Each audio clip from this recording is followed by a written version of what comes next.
Prabhupada Paramahansa Parivarajakacharya Ashtotarita Srimad Abhay Charanarvindam Bhakti Vedanta Swami Maharaj Srila Prabhupada Ki Jai Ananta Koti Vaishnava Vrinda Ki Jai ISKCON BBT Sangstabhakacharya Srila Prabhupada Ki Jai Namacharya Srila Haridas Thakur Ki Jai Prem Se Kaho Shri Krishna Caitanya Prabhu Nityananda Shri Advaita Gadadhar Shivasadi Gaura Bhakti Vrinda Ki Jai Shri Shri Radha Krishna Gopinath Sham Kund Radha Kund Giri Govardhan Ki Jai Shri Vrindavan Dham Ki Jai Shri Mayapur Nabadi Dham Ki Jai Ganga Mai Jamuna Mai Ki Jai Shrimati Tulsi Devi Ki Jai Shrimati Bhakti Devi Ki Jai Srila Prabhupada Ki Jai Shri Chaitanya Charitamrita Ki Jai Samveda Bhaktivinda Ki Jai. All glories to the assembled devotees. All glories to the assembled devotees. All glories to the assembled devotees. All glories to Srila Prabhupada.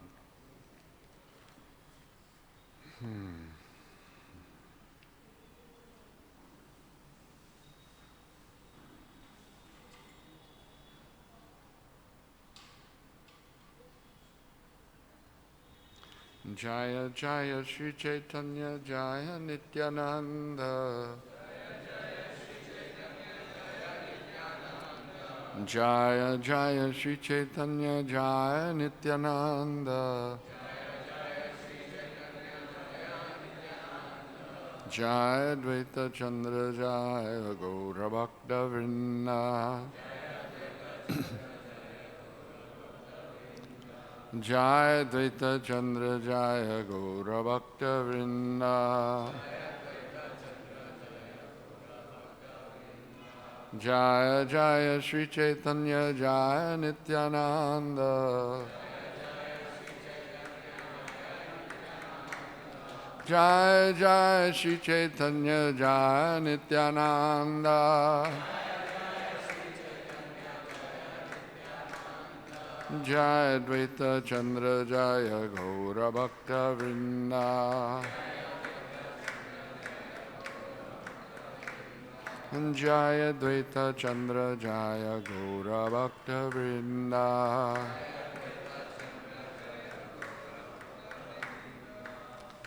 Reading from Sri Chaitanya Charitamrita, the introduction.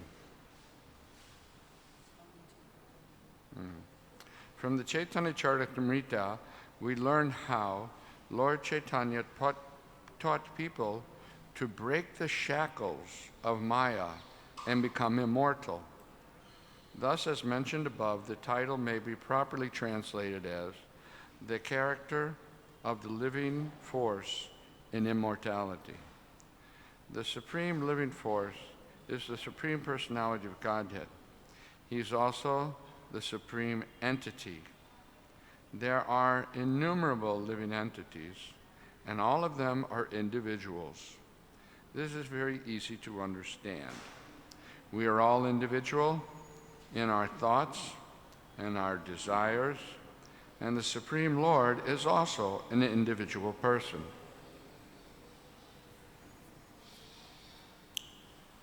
He is different, though, in that he is the leader, the one whom no one can excel.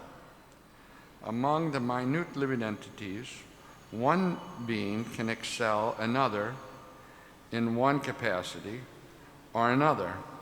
Like each of the living entities, the Lord is an individual, but he's different in that he's the supreme individual. God is also infallible, and thus in the Bhagavad Gita he's addressed as Achyutya, which means he who never falls down. The name is appropriate because in the Bhagavad Gita Arjuna falls into illusion, but Krishna does not.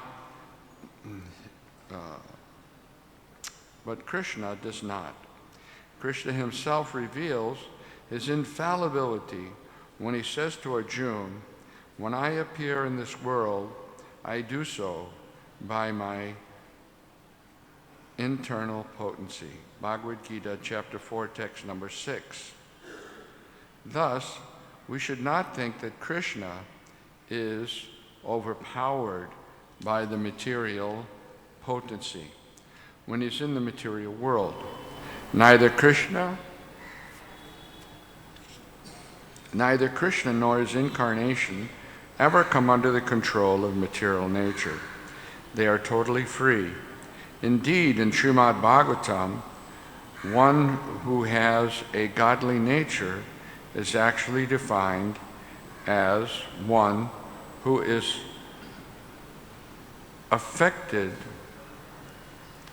not affected by the modes of material nature, although in material nature. Even if a devotee can attain the freedom,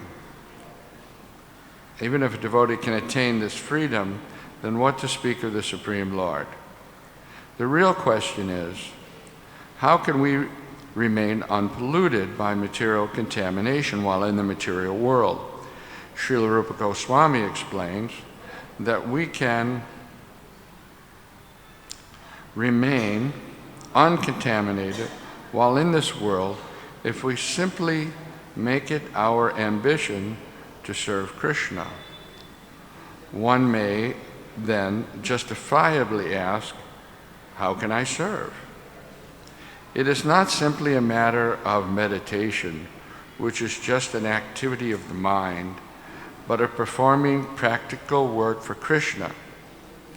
It's not simply a matter of meditation, which is just an activity of the mind, but of performing practical work for Krishna. In such work, we should leave no resource unused. Whatever is there, whatever we have, should be used for Krishna. We can see everything. We can use everything. Typewriters, automobiles, airplanes, missiles. If we simply speak to Krishna about Krishna consciousness, we're also rendering service.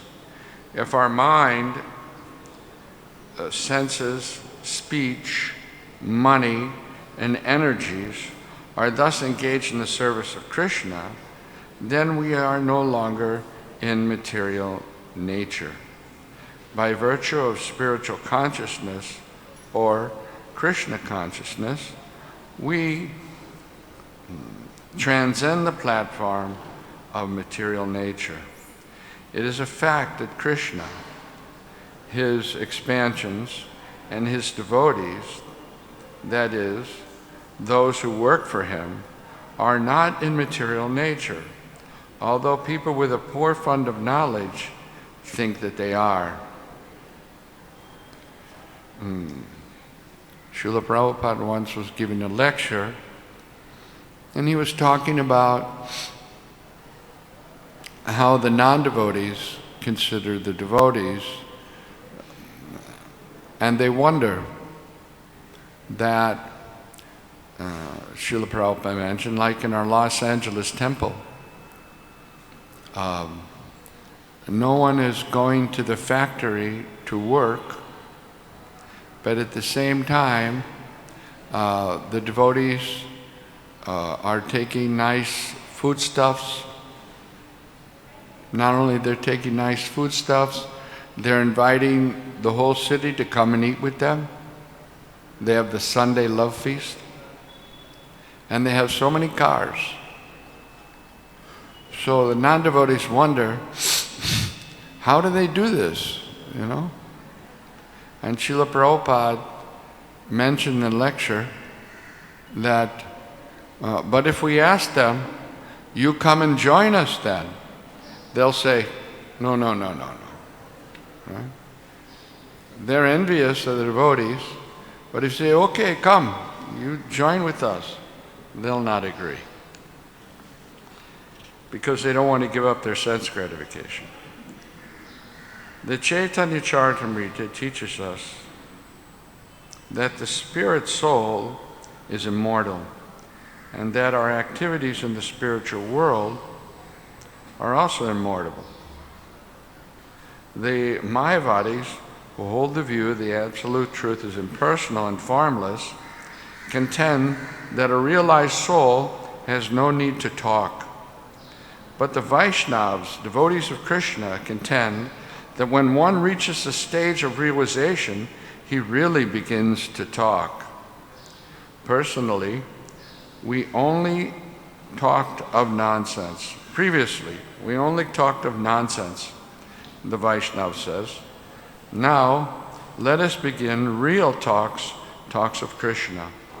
In support of their view that the self-realized remains silent, the Mayavadis are fond of using the analogy of the water pot, maintaining that when a pot is not filled with water, it makes a sound, but that when it's filled, it makes no sound. But are we water pots? How can we be compared to them? A good analogy utilizes as many similarities between the two objects as possible. A water pot is not an active living force, but we are. Ever silent meditation may be adequate for a water pot, but not for us. Indeed, when a devotee realizes how much he has to say about Krishna, 24 hours a day are not sufficient. It is the fool who has celebrated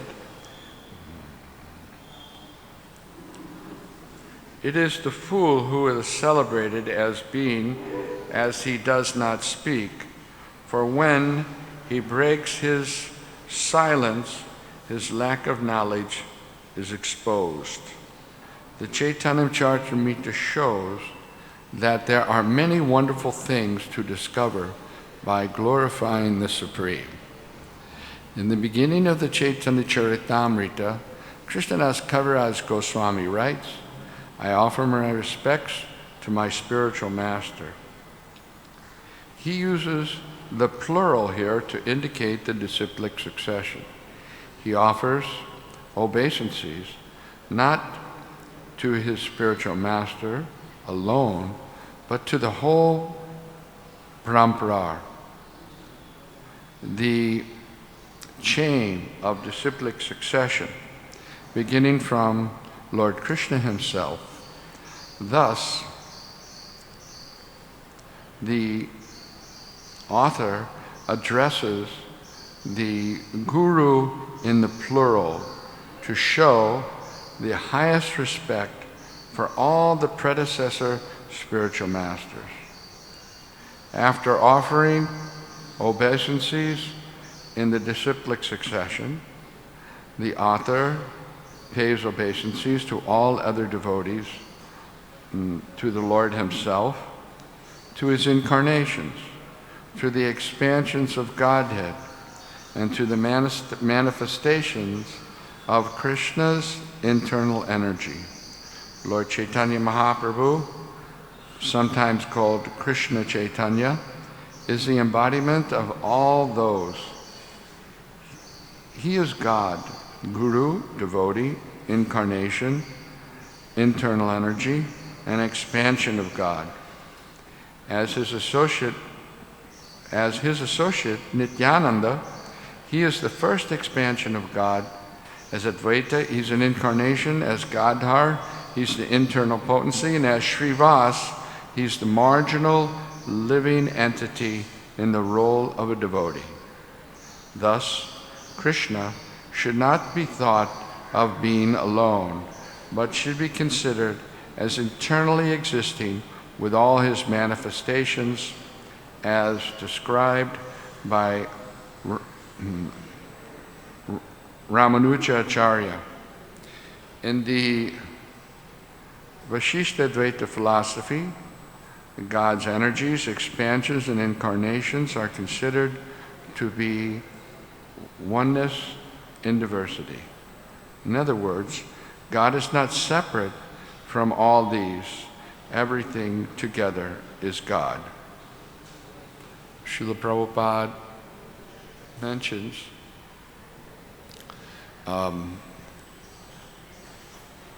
when he was instructing the painters, sometimes the painters would make a painting of Krishna alone in the forest.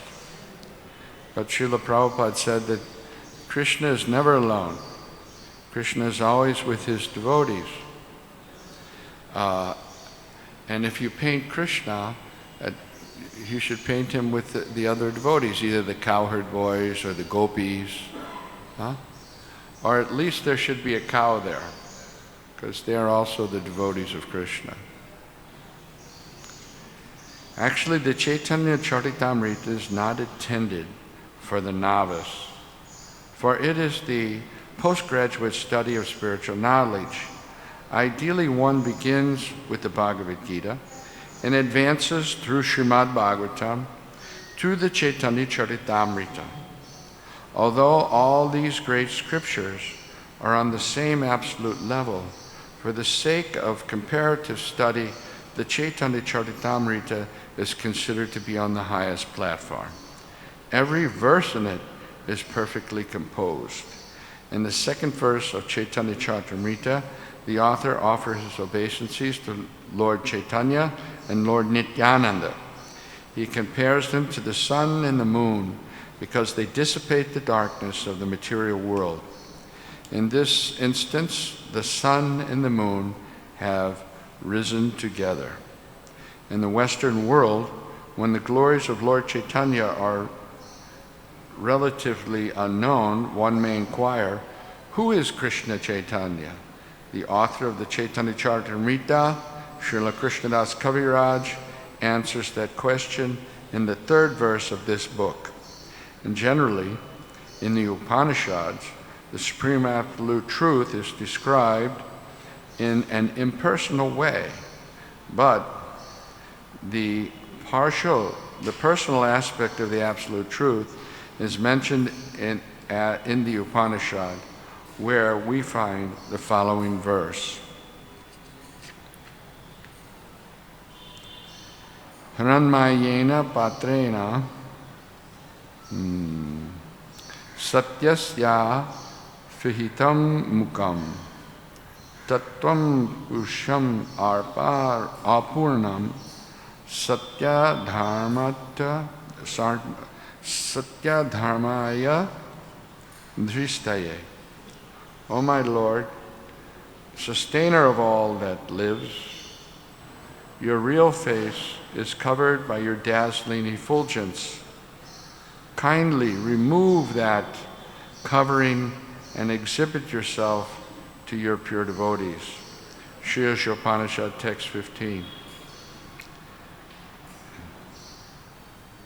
The impersonalists do not have the power to go beyond the effulgence of God and arrive at the personality of Godhead, from whom the effulgence is emanating. The Upanishad is a hymn to the personality of Godhead. It is not that the impersonal Brahman is denied. It is also described. But that Brahman is revealed to be the glaring effulgence of the body of Lord Krishna. And so the Chaitanya Charitamrita, we learn that Lord Chaitanya is Krishna himself. In other words, Sri Krishna Caitanya is the basis of the impersonal Brahman, the Paramatma or Supersoul, who is present within the heart of every living being and within every atom of the universe, is but the partial representation of Lord Chaitanya. Therefore, Sri Krishna Caitanya, being the basis of both Brahman and the all-pervading Paramatma as well, is the Supreme Personality of Godhead. As such, he is full in six opulences: wealth, fame, strength, beauty, knowledge, and renunciation. In short, we should know that he is Krishna, God, and that nothing is equal to or greater than him. There is nothing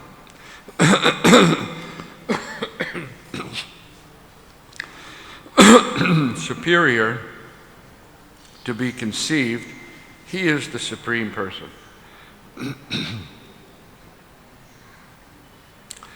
Srila Rupa Goswami, a confidential devotee, taught for more than 10 days continuously by Lord Chaitanya, wrote, Namo Mahabharandaya Krishna Prema Pradayate Krishnaya Krishna Caitanya Namani Goritashe Namaha.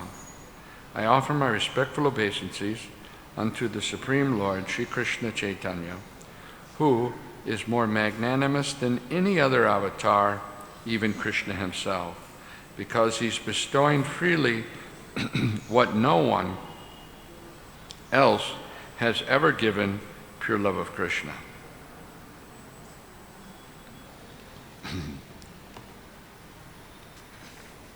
So, this is a very important verse, an important point that Srila Prabhupada's making in this introduction of the Chaitanya Charitamrita. And basically that is that Sri Chaitanya, Sri Krishna Caitanya, Chaitanya Mahaprabhu is none other than Krishna himself. All the avatars, all the different expansions of the Supreme Lord, such as we understand from Shastra, that Krishna is the Swayam Rupa, the original form of Krishna, the original form of the Lord. And from him expands Baladev, Balaram. Srila Prabhupada mentions that there's no difference between Krishna and Balaram, except that Krishna is dark color, Shyam Sundar, and Balaram is white. And Krishna has many expansions, but his first expansion is Lord Balaram.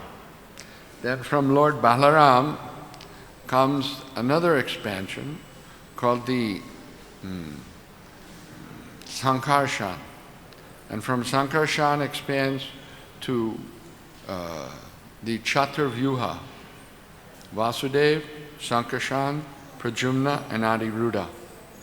And from this expansion called the Chaturvyuha, another Chaturvyuha expands, Mahasankarshan, Vasudeva, Pradyumna, and Aniruddha.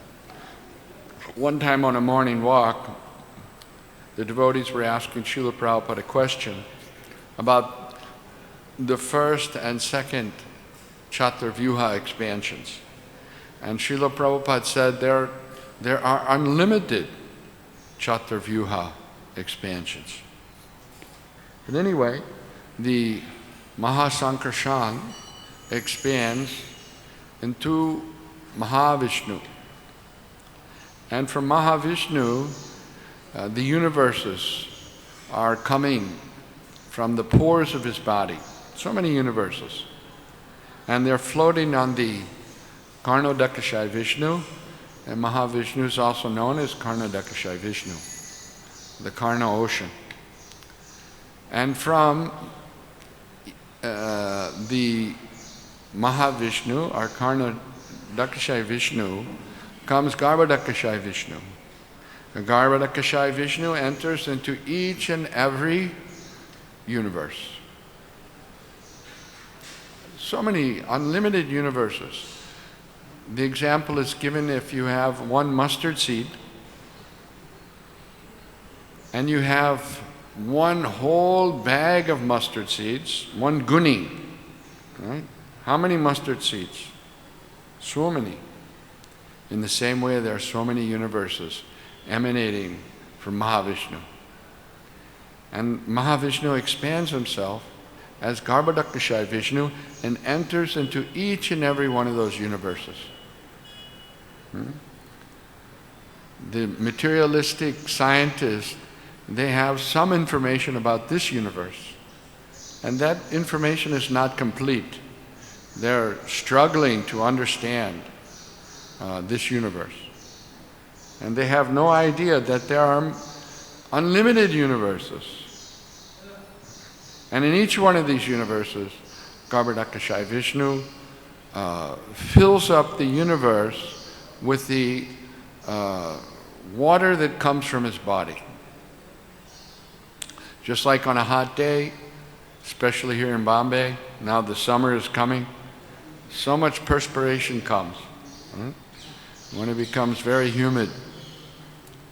So, if an ordinary person, an ordinary living entity, can have some water come out from their body, why the Supreme Lord can't have so much water that he fills up half the universe? It's called the Garbhodak Ocean.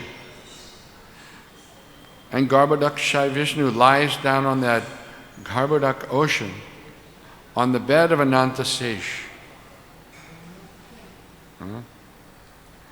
And as he's lying down on the bed of Anantasesh, due to the desires of the living entities, as we may remember, at the pralaya, the end of the universe, everything winds up back into Vishnu. It all winds up into Vishnu. And there all the living entities lie in a dormant state in the body of Vishnu. And when the Lord, by his own sweet will, again desires to create everything,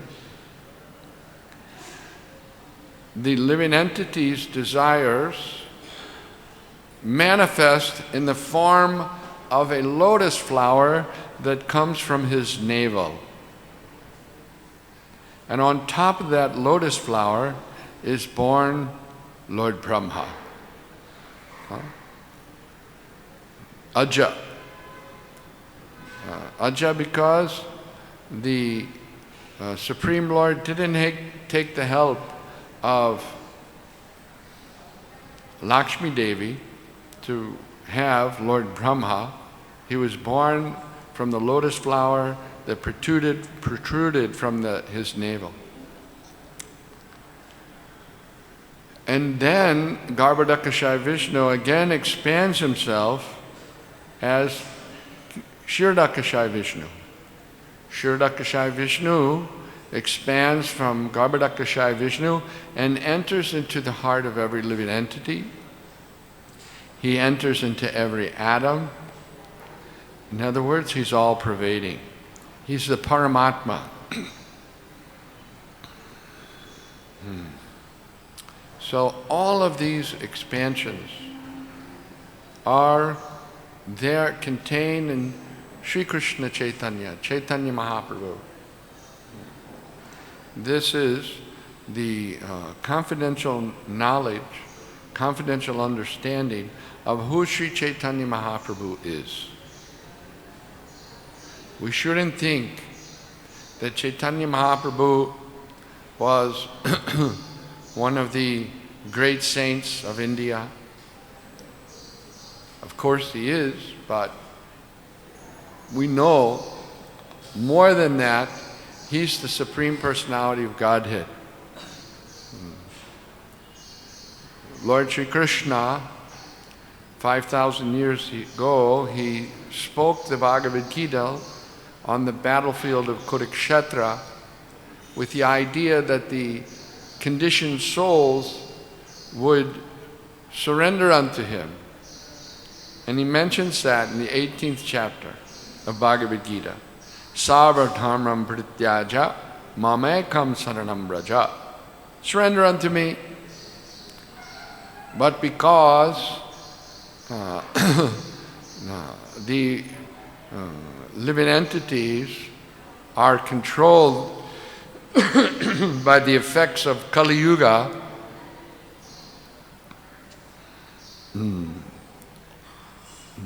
Kam, Krodh, Lobh, Matsarya,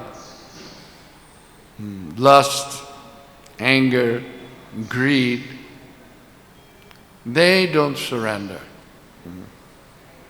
They don't surrender. So out of his extreme kindness, the Lord again manifests himself just a little over 500 years ago in his form as Sri Chaitanya Mahaprabhu, Sri Krishna Caitanya. So in this transcendental form of the Lord are all these expansions, also the Lord's internal potency. Every day we're worshiping the Supreme Lord in His Purusha form, but we're also worshiping His internal potency, Srimati Radharani. Of course, in sadhana bhakti, we worship in the mood of Aishvarya or opulence. We're actually worshiping Lakshmi Narayan. Because no one can worship Radha and Krishna who's simply in sadhana bhakti. In sadhana bhakti, we worship Lakshmi Narayan through rules and regulations, right? Timeliness. The deity worship is based on two primary principles, cleanliness and punctuality, right? The worship of Radha and Krishna is only done by devotees who are on the spontaneous platform of devotional service. Radha and Krishna can only be worshipped by the devotees that are in Raganuga Bhakti.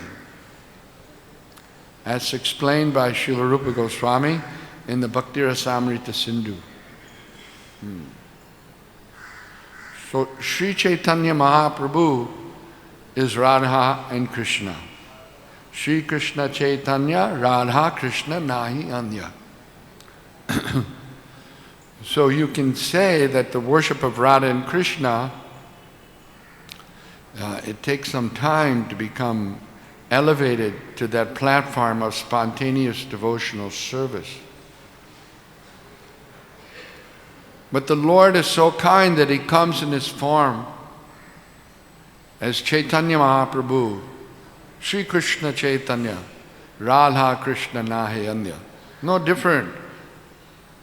His internal potency is together, comes together. Radharani has a golden form, and Chaitanya Mahaprabhu, because he's totally absorbed in the mood of Radharani, although he's Krishna himself, he has a golden form. So Chaitanya Mahaprabhu makes the worship of Radha and Krishna, he gives that freely. He distributes that. That simply by chanting Hare Krishna, Hare Krishna, Krishna Krishna, Hare Hare, Hare Ram, Hare Ram, Ram. Lord Chaitanya and his associates, Lord Nityananda, his expansion, Brajendra Nandana se, Sachi Sutta hoile se, Balaram hoile nitai. The Lord Nityananda is Balaram. And Advaita Acharya, Gadadhar, the internal potency, Srila Bhaktivinoda Thakur's Ista Devata, you may have seen in his house in Swarupganj, is Gaur Gadadhar. Gaur Gadadhar. The Lord in His internal potency. And Srivas,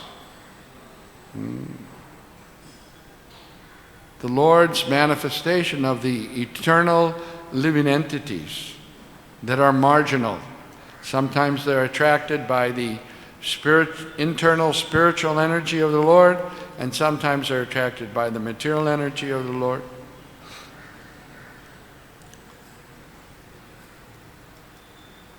So this expansions of Lord Chaitanya in the form of Lord Nityananda, Gadadhar, Advaita Acharya, Gadadhar, and Srivas, they are very easy to worship.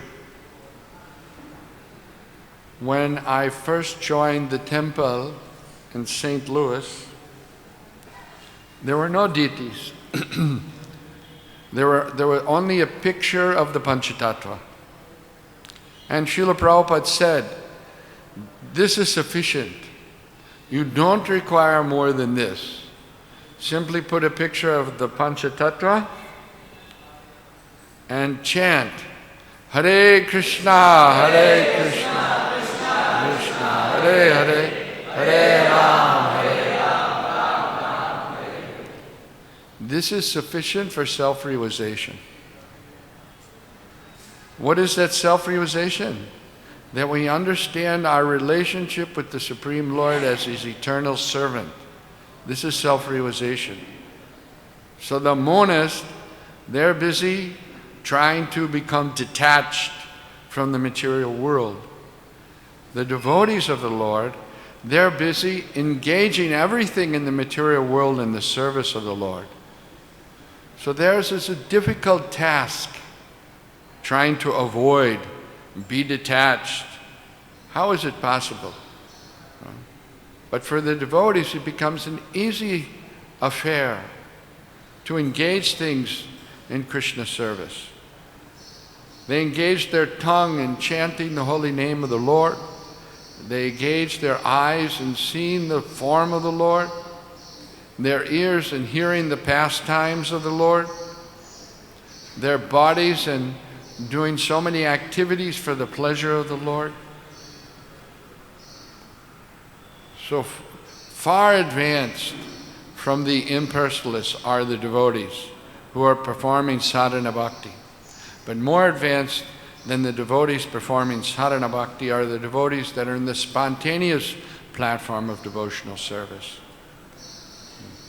We rise for Mangalarti, take a bath, because it's our devotional service, our regulative principle. But there comes a point where the devotees spontaneously rise, spontaneously decorate the Lord with great pleasure and happiness.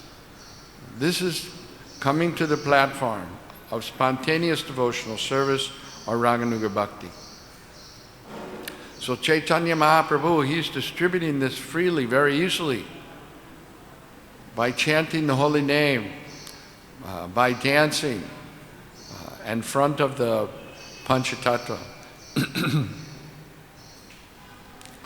Later on in the St. Louis temple, we got Gaur-Nitai deities, and they were installed in July 1974, and they get the name Nitai Gaur-Nataraj. So that very summer, Srila Prabhupada came to Chicago for the Rath Yatra. Srila Prabhupada would come in the summertime to North America. He would preach in the winter in India, and then he would come to America in the summer and visit the temples. So Srila Prabhupada would specifically visit those temples that were distributing more books. And in Chicago, there is a very big airport called O'Hare Airport. And it's spelled O''Hare.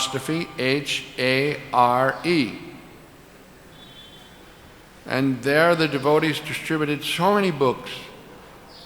It was almost as if the devotees owned the airport, because they were going everywhere distributing books. And the demons would try to stop them. They would sometimes steal their books and create fights. But still the devotees persevered, and so many books were distributed in O'Hare Airport. So Srila Prabhupada for the first time came to Chicago, and when he saw the name, he said, "Oh, this is O'Hare Airport." Oh, Hare Airport. And indeed it was. So Srila Prabhupada came to Chicago and he participated in the Jagannath Rath Yatra that was held downtown. And that time we brought Nitai Gaur Nataraj to Chicago. And we put him on the altar with Kishore Kishori and Jagannath Baladev Subhadra and their Gaurnitai deities. So that one morning on the morning walk, Satsvarup Maharaj, who was the GBC in St. Louis, he told Srila Prabhupada, Srila Prabhupada, the devotees from St. Louis are here in Chicago, and they locked up the temple and came here to Chicago to be with you. Should they go back and open the temple for the Sunday feast? And Srila Prabhupada, with a very concerned look on his face, he said, oh, they locked the temple? Where are the deities? And Satsvarup Maharaj replied, oh, the deities are here. They brought them with them from St. Louis to Chicago. Then Prabhupada said, then it's all right. If the deities are here, the temple is here. No problem. So we were fortunate to be able to spend the whole time in Chicago with Srila Prabhupada during the first Chicago Rath Yatra. That was in 1974, July. So Lord Chaitanya is very merciful. One can very easily please the Lord in his form as Sri Chaitanya Mahaprabhu. You can understand Lord Chaitanya. You can understand his mercy to the conditioned souls very easily, simply by performing Sankirtan. Sankirtan, the chanting of the holy name of the Lord. And especially, Srila Prabhupada emphasized the literary Sankirtan, that is the distribution of Srila Prabhupada's books. Vaisheshika Prabhu, my very dear god brother, known him for as long as practically I've been a devotee. He's a good friend. He has the 4 principles of book distribution. So if you want to distribute books, the first thing is to have strict sadhana. Then one will be able to distribute books. Strict sadhana. And the second one is get books. Right? You can't distribute books if you don't have books. Right? So how do we get books? What does that mean? Well, it means a lot, get books. Because books don't come out of thin air. And Srila Prabhupada was very particular about that, so much so that he formed the Bhaktivedanta Book Trust, specifically so that ISKCON will have books, his books. In the very beginning, the books were produced by ISKCON Press. ISKCON Press started functioning in Boston, then it moved to New York. And one other godbrother of mine, Mahamuni Prabhu, before he joined the temple in St. Louis, he was also from St. Louis, he had been in the Vietnam War, and after he got back from the Vietnam War, one friend of his, Joe Kunkel, was chanting Hare Krishna, and he also began to chant Hare Krishna, and he joined the temple. So he had experience in the press, working on a press, and the devotees in New York came to know that, and they had Mahamuni, he was Bhakta Mike at the time, come to New York and work on the press. So Srila Prabhupada was very intent that the Bhaktivedanta Book Trust organized the publishing of his books, and therefore he, later on in 1972, Srila Prabhupada formed, right here in Bombay, a trust called the Bhaktivedanta Book Trust. 1972, March. He made a trust deed.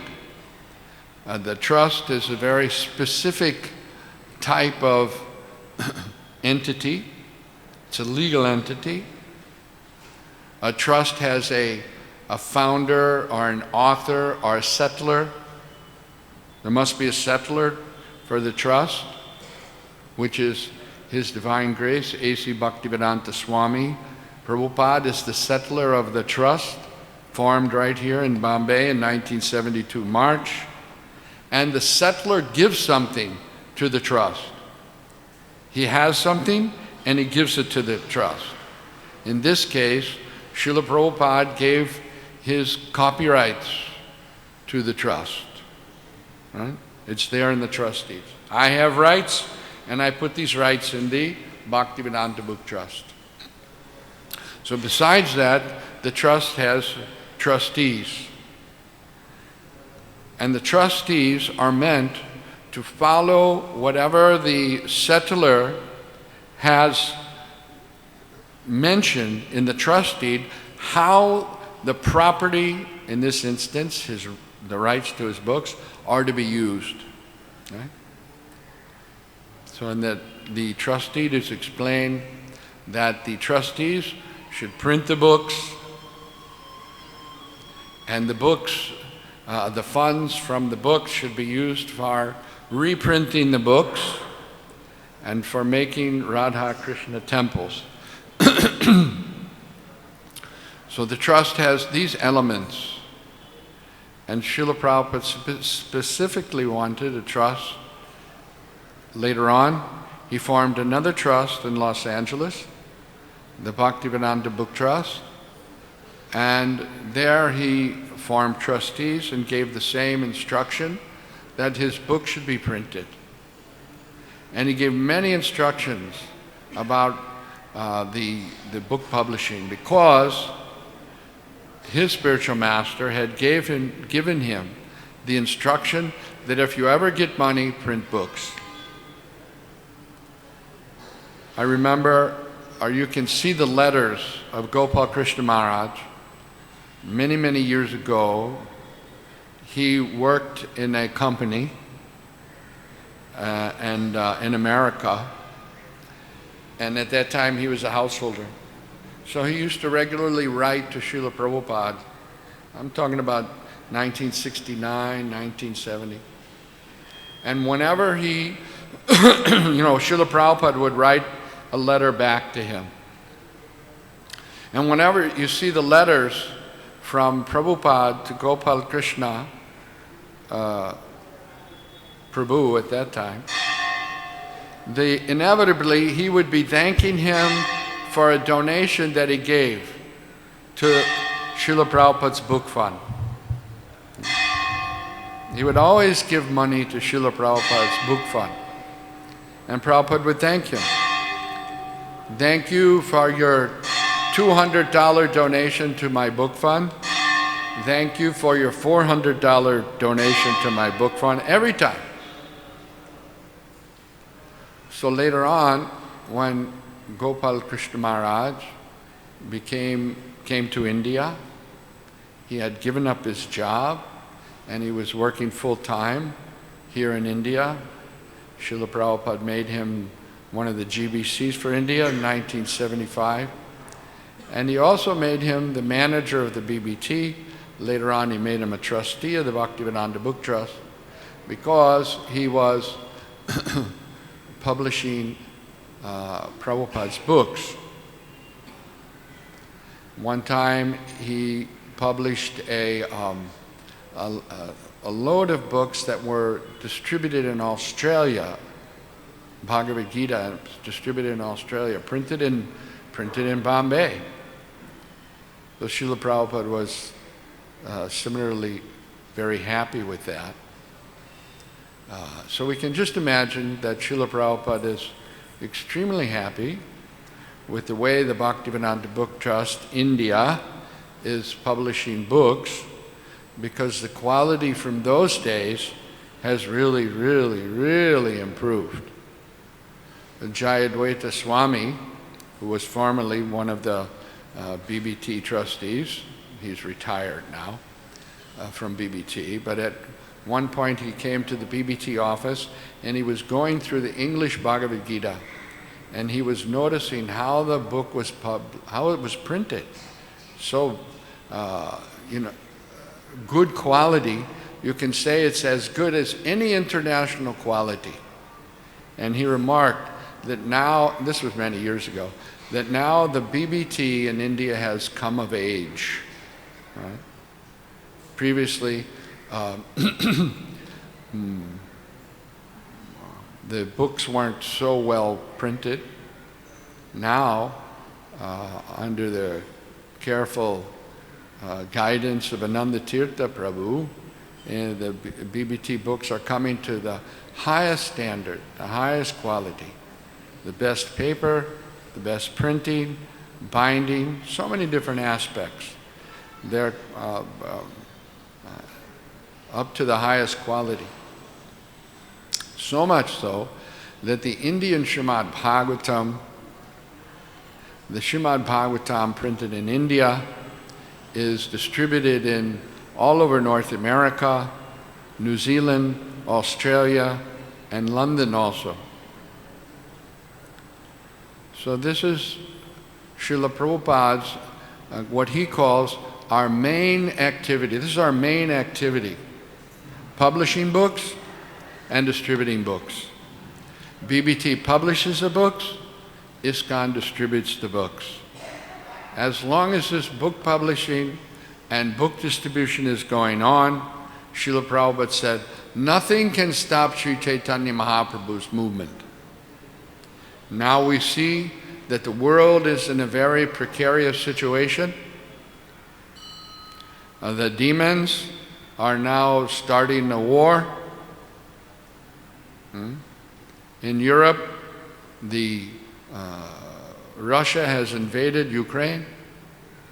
People every day are being killed. Russian soldiers are dying. Innocent people are also dying in Ukraine. But actually, nobody's innocent in this material world. Srila Prabhupada mentions that as the demons, they make all these weapons, all these powerful weapons. The Russians have the atomic bomb. The Americans have atomic bomb. So they are so demoniac, they have the urge to use them. And we see that is very properly coming to light now at this time. And not only that, but the non-devotees are very fond of eating flesh, killing cows. Cows are so beneficial to human society. They take ordinary grass, which human beings can do nothing with, and they turn it into milk. And with milk, so many varieties of foodstuffs can be made. Rasgulla, gulab jamun, peda, so many nice preparations. Shrikant, right? That give energy to the body. You know, sometimes they say that vegetarians, they don't get protein. But yes, they get from dairy products, cheese, and so many different items that are made with milk. So the cow is so beneficial. It's our mother. What kind of a civilization kills their mother? Huh? Maybe some, I never heard of it, maybe some tribal somewhere. But I never heard of that. Mother is always respected and protected. Therefore we have the duty of the Vaishyas is Goraksha, protect the cows. But here we see they slaughter the cows. When Srila Prabhupada went to Russia, it was very difficult for him to eat there. Right? All they had, very few vegetables. All you could get was meat, he said. And they had milk. Because they had cows, but they were not protecting the cows. They're slaughtering the cows for the uncontrolled tongue.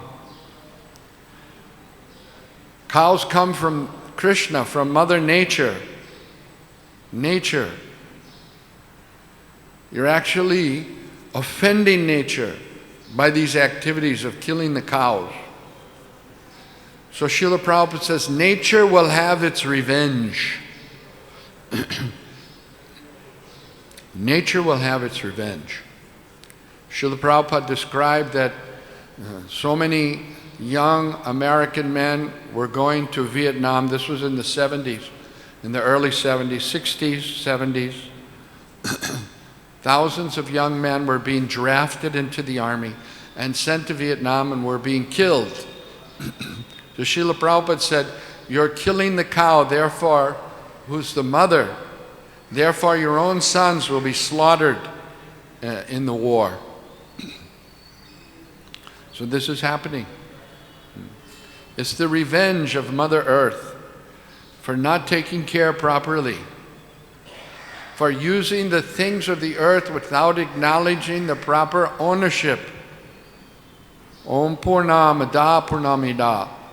Everything is coming from Krishna. He's the supreme proprietor.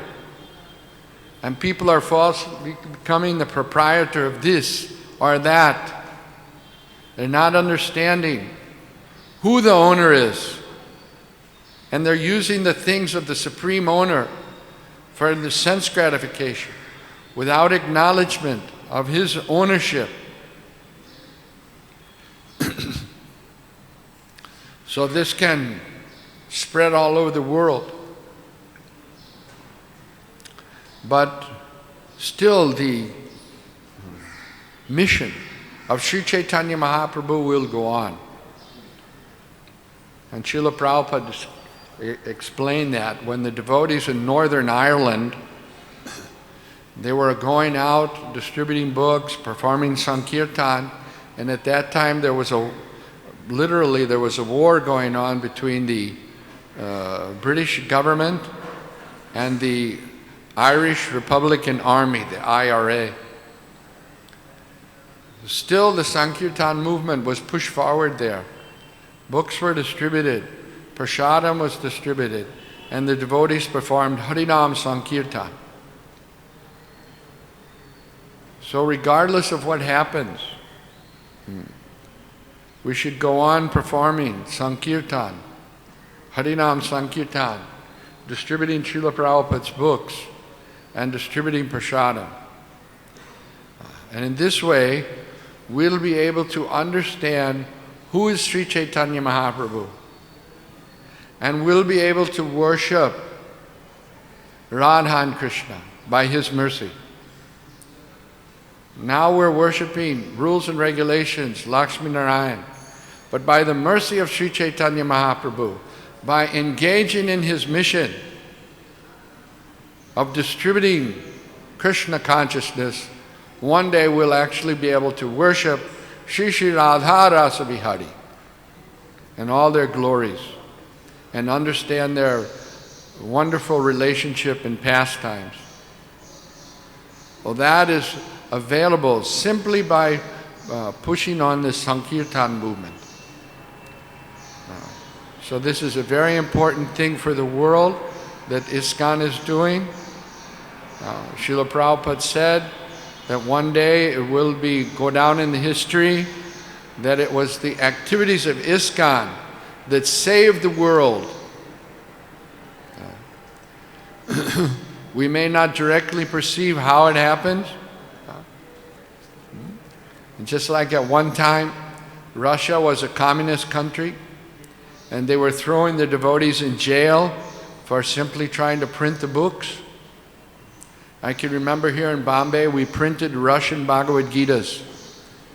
Kirti Raj was in charge was a GBC for Russia. And one day he brought me a gold Rolex watch. He said, listen, somebody donated this to me, but you take this gold Rolex watch and you sell it and you print Russian Bhagavad Gitas. And we used to give those Russian Gitas to the airline hostesses. Krishna Mai Mataji and Amrita Mataji, they used to take those books with them to Russia and somehow get the same books to the Russian devotees. And the Russian devotees would distribute those books. And the whole Soviet Union collapsed. So this is the power of Sri Chaitanya Mahaprabhu's Sankirtan movement. It's the only thing that can save the world from destruction. We have to realize that very big demons are there.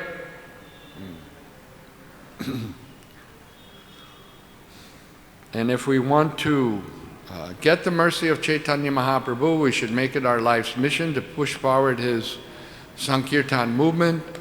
And Srila Prabhupada gave a benediction that even at the time of death, for those who have tried to spread Lord Chaitanya's movement, Lord Chaitanya, even if you're not able to think of him, he'll force himself into your mind and force you to think of him and take you back home, back to Godhead.